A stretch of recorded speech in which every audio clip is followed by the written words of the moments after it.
मौला अली सरकार का फरमान है आका दो जहां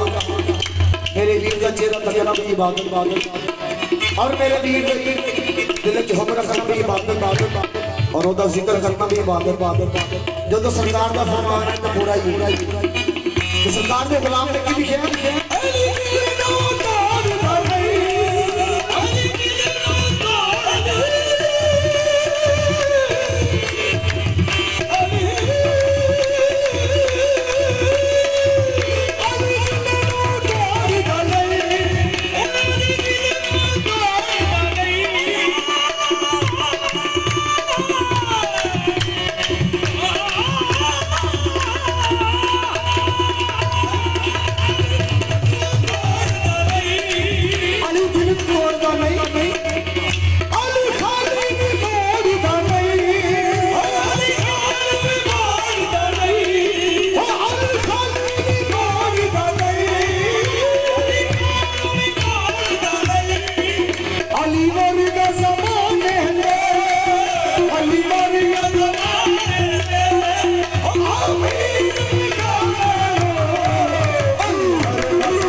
काबे विच आवन है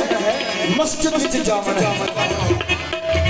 काबे विच आवन है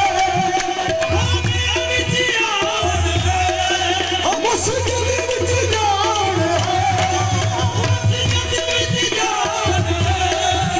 अली वर्गी की सैदी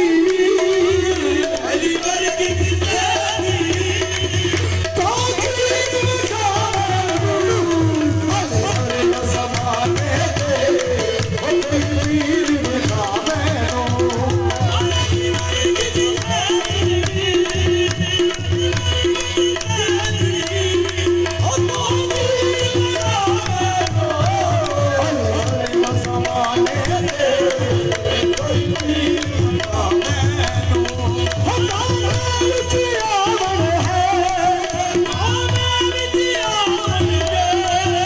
Yes,